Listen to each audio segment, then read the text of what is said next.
by the way. He's been here before, and his business is one that probably you have interacted with.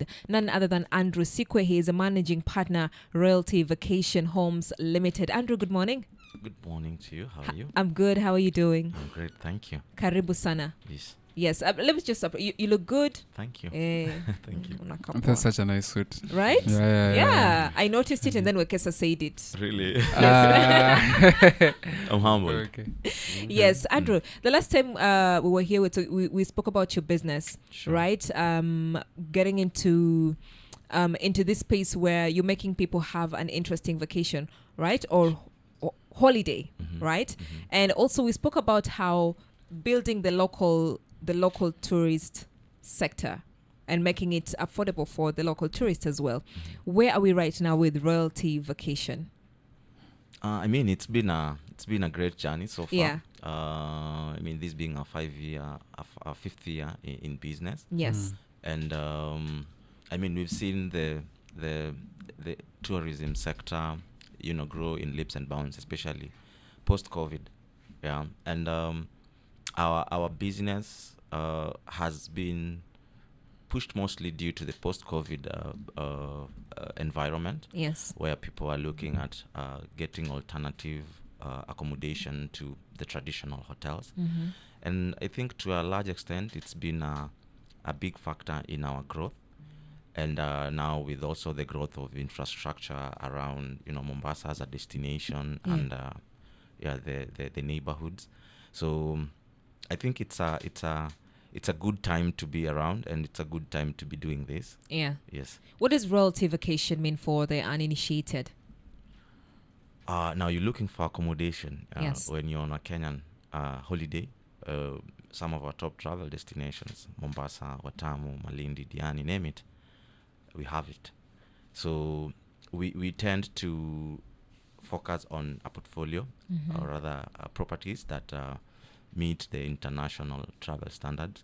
When you are to travel to any other international destination, what you'd expect, the amenities, the features, the convenience, the comfort that you'd expect in your accommodation is what you would expect in some of our portfolio. Yeah. Yeah. So what would one say, is this are these Airbnbs?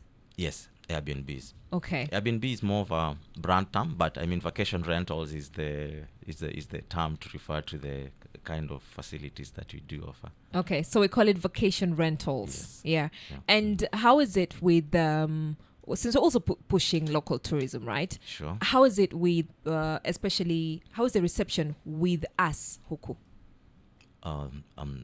Local travelers. Yes. Yeah, mostly from Nairobi. I mean, we have a lot of travelers from Nairobi being the biggest market. Yeah. And then now we have got Mombasa also, because we have residents who once in a while want to just have a staycation, They want to break away from their norm, or someone wants to treat their partner, family, and even now we're heading to Eid.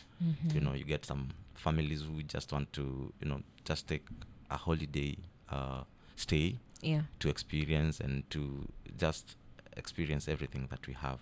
So Nairobi being our largest market, we find a lot of Kenyans who haven't explored Mombasa, or who haven't explored the coastal destinations. For maybe I would say it's a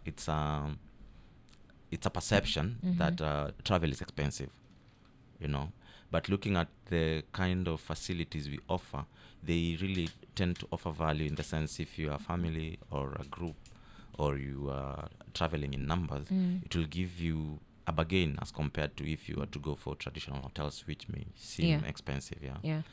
And that is our biggest leverage, in the sense you're looking at local families who want to experience local holiday experiences. Because other than accommodation, we also offer, the concierge services, extended services, holiday operators, from marine excursions to the national park visit, Hala Park, for example, cultural heritage spots like Fort Jesus. So we tend to position some of the local tourism products to our market, because they go hand in hand. When people are traveling to Mombasa, most of the time they won't stay in the accommodation for the whole day. Yes. And I mean, they're here to explore. They want to figure out, okay, what is Mombasa town? What is the most attractive thing, you know, from the Pembe Zandovu, Mamangina. People have just been, the people who always hear of Mamangina Drive, but once they're here, now they have an opportunity to really just experience and explore. So we tend to package, you know, some of the bucket lists activities with our accommodation, depending on the type of customer we're having or the type of guest we're having. Yeah. For couples, there are those activities that will suit them more. For families, there are those activities that will suit them more. For groupies, you know, friends, or maybe people who are celebrating a birthday, or staff, or a group of former high school alumni who just want to, you know, travel and experience a community holiday experience. Yeah. We try to position a lot of activities around that, you know, from the yacht cruises, name it. So that's it. I like that because it's moving more. It becomes more than just booking an Airbnb, right? Yeah. It's like you're planning my stay. Sure. You're planning my stay in Mombasa.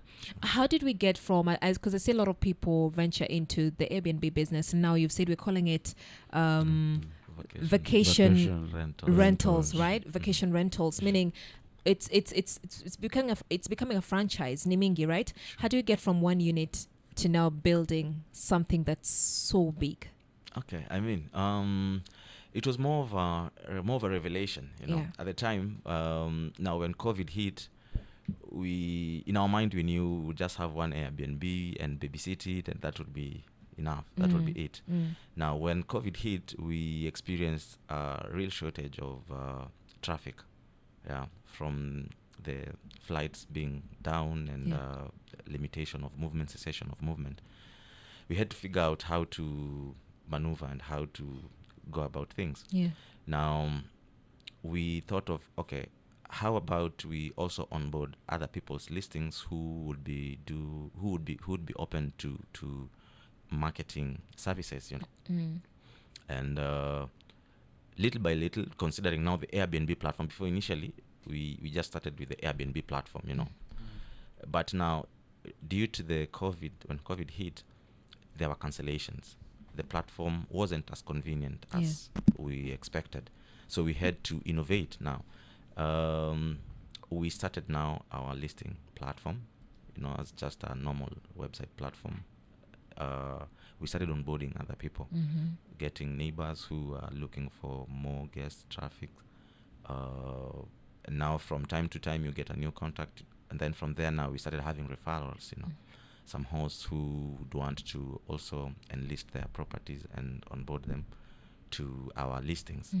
So, and I felt like, okay, there is an untapped potential, because looking at the accommodation space, or as a part of the tourism sector, I realized that for a long time people are just used to the hotels, you know, but then the hotels may have some limitations in the sense of it may not be convenient for group setups, you know, the privacy, the personalization. And now we started collecting a portfolio that meets the guest needs, because from every inquiry you get to realize, okay, there's something different from what you've heard that someone would want. Now you go out, you scout for something that meets their needs. So with that, over time we realized, okay, we are having a growing portfolio, and now we are proud to say we have about 100 units on our listings. Oh wow. Yeah. And these 100 units, that they belong to other people? Some. Okay. Yeah. And now it even got to a point where you get maybe someone is staying in the diaspora, they have a property, and it's just lying, and they're like, okay, would you help us to generate revenue for this, or would you help us to operationalize our unit, because most of the times we do not stay in Mombasa, and I mean, it's just lying there. So it's a way of also enabling people who are landlord or property owners to also establish a passive income from their properties. Probably people who stay in their holiday property once in a year, maybe 2 weeks or 1 month. Then the rest of the year, it's available for booking. And maybe that property, if you look at its location, it's probably prime, you know, accessible to the beaches, accessible to the malls, accessible to the convenience that a traveler in Mombasa would expect. Yes. Yeah. Okay. I would love for us to veer a bit off from us talking about your properties, because quite recently the three of us were in a certain conundrum. One of us had a visitor who was coming to Mombasa for the first time, and we were looking at activities that they would do when they visit Mombasa. Now you're in this space, and you have also said that you go the further step to ensure that your visitors at least get an experience of what Mombasa feels like. Now please help us build the official Breakfast Club Mombasa itinerary for someone who you want, yani unamconvince ukikama Mombasa nitakupea keja, but on top of that let's experience Mombasa. What are the things people should look forward to when they come to Mombasa? The bucket list, yeah? The bucket list. Sure. I'm even writing it down. Today we are going to write it down. Thank you. So for a first timer, there are those things that would make sense for a first timer and for someone who's been here. So for a first timer, there's top of the list. Fort Jesus is a must visit, just to experience the cultural heritage. Yes. Pembes and Ndovu, I mean, that's the signature of Mombasa. And I said this, yes, It's continue. the signature of Mombasa, yes. Yes. So you have to visit that. Yes. Then there's the wild water splash, the splash world. Okay, so Yeah, say that, yeah. yes. Especially The water for park. the water park. If you've got kids and the fancy water activities, it will be one to tick on the bucket list. Yes. And then you also have got water sports. The jet skis.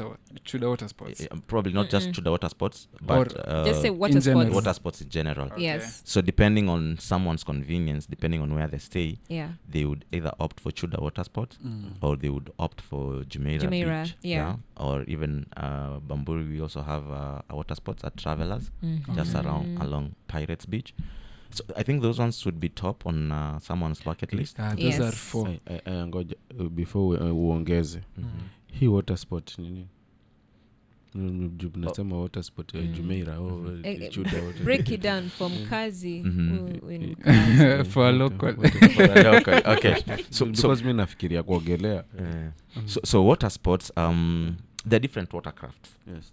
We have jet skis, we have kite surfing, we have kayaking, we have glass boat. Nishaelewa tayari. Umepata? Yeah. And you see, when you're in Mombasa, the water is what has attracted you to Mombasa. True. Yes. Most travelers are here because of the ocean, the beach. So if you can't do that, then it means you haven't ticked your complete list. That's true. Yeah. Okay, those are four. Those are 4. We make it 5. I Or think make it I 10. think I think he's handled the major. The major parts. 4 major ones. unfortunately I don't personally haijatosheleza. That's enough. Kwanza niwaulize Pembe za Ndovu tunaenda unapiga picha 5 minutes ishaisha, si ndio? Fort Jesus an hour Probably more. probably. More. Okay, 2 hours. Wild Waters, okay, that's a whole day. A whole day That's for the kids. Water sports Water sports also like half a day. Yeah. So that's 2 days worth of it in Now, Yeah. when you're doing the Mombasa City tour, I just mentioned the Pembes and Ndovu, but the Mombasa City tour, it's an experience where now you can combine the Pembes and Ndovu, Mama Ngina drive, Okay. and the Likoni ferry experience. Okay. Most people haven't driven. Hawajai hata cross. Hawajui hata ferry. Yes. I'm taking this for your purpose because we are the tourists. We are the guides.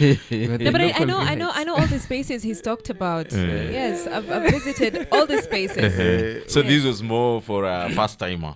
Yes, this is more for first one of us timer. had a guest and they were so confused. What they helped them do. Yeah, I don't even But know why they they were managed. confused. They The managed. one of us will manage. Early manage, yeah. Yeah. So the boat rides now, under the water sports, I think the boat rides also come. So Yes. for that sake. That is also a really nice But one. now, top of mind, I think there's a product that we may need to develop it further. Yes. Yeah, and that is the cultural visits. Yeah, it is not as pronounced as it's supposed to. Yeah. I want to believe there are some indigenous communities around Mombasa as a destination They are there. that have got a lot to offer. Yes. Yeah. It just depends on how we package it, from the cuisine to the fashion to the Now that you are talking, there were Jomfus. There's yes, a place There were called Vitas. Bombolulu Workshop. workshop. Yeah. I think Yeah. that there's something you've not. You mentioned Halapak earlier on. Yeah, that's also a thing, right? Yes. And I know we're looking at places to visit when somebody comes to Mombasa, definitely. And I think Mombasa Tourism, the team would actually look into that to make it clear for guests who might want to come in and feel, what do I do when I'm in Mombasa? Because people tend to have, what do I do when I'm in Mombasa? Apart from Fort Jesus, okay, what else? And you've broken it down clearly. But I want to move you to Scale Up, the Scale Up program, right? You did a pitching during not pitching Thursday, the Deals Den at Solipota Foundation. It was Pwan Innovation. Yes, when we had Week. Pwan Innovation Week, right? And there was a prospect. Somebody made some sort of interest in your business, right? Sure. How did that go? It was the PS for ICT. yeah. Yes. Sure. And he came on board in enabling me, or rather our business, to Yes. have access to some of the opportunities within the ministry, especially now to develop our platform as a product. Oh, good. Yeah, and ensuring that it meets the compliance. And yes, Yeah. Yeah. Okay, so it was beneficial. yes, it was. How has the Scale Up program helped with your business? Wow, that's a good question. Now, other than the exposure and the Yes. networks that the program enabled us, there is also a lot of skill and capacity building which we've gotten along the way. We've had master classes on unit economics that helps us to understand how our unit economies runs, from revenue generation to managing costs, to being able to understand what it takes now to scale the business from a simple startup to now a multi-million-dollar company. Yes. Yeah. So it's been a journey of leaps and bounds, in the sense of sometimes we also get to as now members of the Scale Up program, we also get to have networking forums with, like for example, the US Embassy. We recently had a networking forum, Yes. which enabled us to also get to see some of the opportunities and businesses from across the border that would make sense to what we do, Yes. and would enable us to, just grow and be able to offer international standards of our services. Yeah. Yeah. How have you incorporated some of the skills that you've learned into the day-to-day running of your business? We've implemented some. Yes. Some we're still in the process of implementing them, and mostly it's to bring our team, our internal team, staff team, to understand what it takes to deliver on what we've learned. Yes. Yeah, and especially now in the sense of being able to pursue new businesses and being able to offer services in a more professional way. So that has really gone a long way in helping us know how to package our products and our services in a very professional way, and being able to put it out there to our customers. Yeah. Yeah. And you've been part of the Scale Up program for quite some time, right? Yeah. What has made you continuously stay or keep going back to this program as an entrepreneur? I think it's as an entrepreneur, you need a community. Yes. Yeah, and the Scale Up community, I think it's very functional for us, because it's not just a community for the sake of it. It's a community that enables us to also be able to measure the distance we've come. Yes. Like if you are to evaluate our quarterly performances, some of the I would say parameters that we get to learn from the Scale Up master classes would really make sense to what we're using to measure our growth from time to time, or from quarter to quarter. Yeah. So being away from such a community may create lapses, gaps. So it's just important to, you know, stay around the kitchen so that whatever cooks. I like that. Yeah. Being around like-minded people. Yes. Andrew, mimi swali langu litakuja hapo hapo kwenye scale up. Ni vitu gani ambavyo kwamba kwa yule msikilizaji anayekusikiliza, kwa yule ambaye ni kijana anainukia, ni vitu gani wakati umekuja na hii idea ya biashara, umeifanya mwenyewe, program ya scale up imekuja, unaweza ukasema hiki nilikuwa nafanya, lakini baada ya scale up nimekibadilisha, sasa nakifanya kwa utofauti huu. Tuanzie hapa and then sasa tutakuja kwenye, umetoa mfano wa overseas na vile vitu mnavyofanya. Hilo unaweza ukalizungumziaje? Kwa mfanyabiashara mwenye ambaye bado ndio anaanza, yes, na anatafuta namna ya kuweza kujiendeleza, kujiunga na community kama ya scale up inampatia uwezo wa kujifunza mambo menye labda hana fahamu kuyahusu. Utapata wengi wa wafanyabiashara labda wako na elimu basic. yes, Yeah. Na wakati unaingia katika hii jamii ya scale up, kuna mambo yenye utaweza funzwa yenye labda hautaweza kuijua wakati unafanya biashara. Baadhi ya vitu hivi ni vitu vyenye watu wanafundishwa katika shahada ya elimu ya biashara. Lakini ukapata mtu mwenye labda hajapata nafasi ya kuenda kwenye chuo kikuu kusomea baadhi ya vitu hivi, katika jamii ya scale up ataweza jifunza kupitia wenzake wenye labda wako na hiyo tajriba, ama wenye wamejifunza kupitia njia tofauti. Or hata pia katika mafunzo yale yenye huwa yanakusudiwa na Swahili Pot katika kusaidia mtu mwenye hana fahamu ya elimu fulani ya kibiashara, yes, ili kuweza kuiingiza kwenye biashara yao. Yeah. Okay. Yeah. Okay. Umetaja hapo, umeenda mmepata mifano na ubalozi wa Marekani. Kwa hapa kwetu kuna baadhi ya watu, hata Miriam huyu, hata Josh atakwambia Mombasa niko, lakini mbona Zanzibar inatajwa sana? Umeelewa? Zanzibar ni kisiwa, Mombasa ni kisiwa, lakini mbona Zanzibar inatajwa sana? Sasa kwenye huu mpango wa scale up, ni vitu gani ambavyo kwamba umevipata huko ambavyo kwamba vinapanua wigo wako wewe na biashara yako, pengine na hao wengine, kuhakikisha kwamba na nyinyi mnafikia viwango vya kwamba watu kutoka nje kule, more than Nairobi, wanavutiwa kwamba hawa jamaa wamekuwa kwa kasi hii na wanatija, pengine kama Zanzibar, pengine kama Washington DC, pengine kama Dubai, na vitu kama hivyo.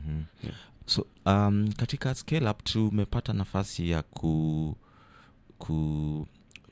kuweza kukua katika hafla zinazotengenezwa na Kenya Tourism Board na Magical Kenya.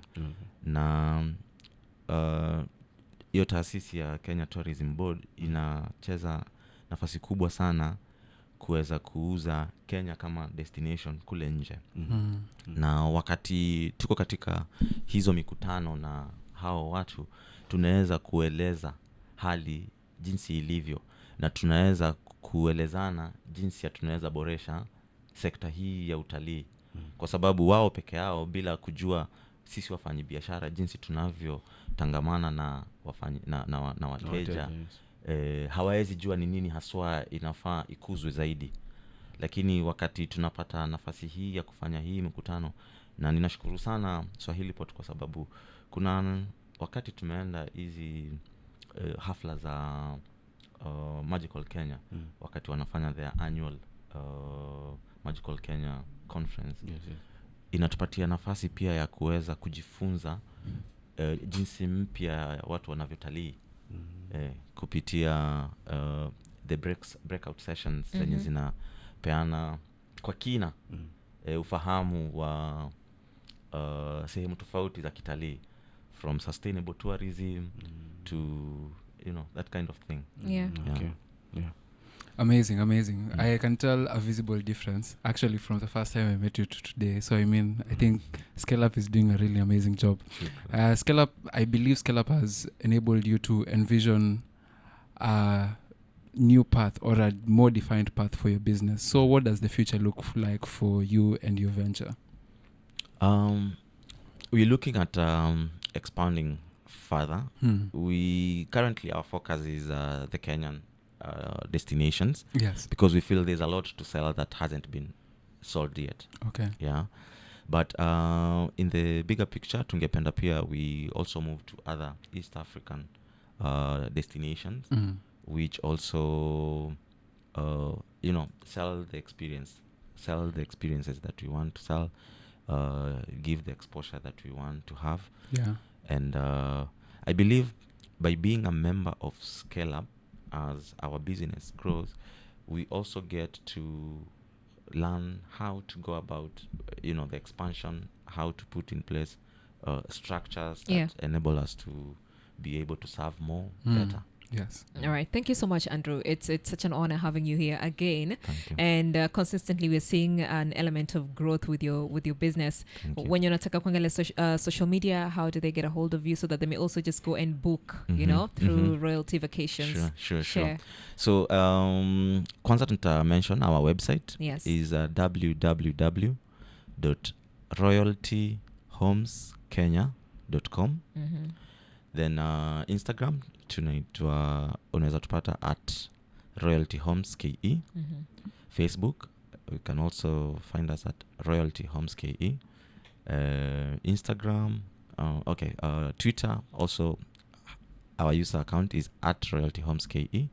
And then TikTok, tunaitwa Royalty Homes KE. All right, then you've heard it from Andrew, Royalty Homes KE all the way. And just telling you that the Scale Up program is designed to help ambitious business owners strengthen their operations, refine their strategy, and improve financial management and position their enterprise for sustainable expansion. And that is exactly what Swahilipot Hub Foundation, together with the U.S. Embassy, is doing with different entrepreneurs. So usiachwe nyuma, okay? When you hear we have a program and we're running it, get to be part of it as an entrepreneur. Go on to our website at www.swahilipothubfoundation.co.ke to learn more. From us to you, by the way, we say adios.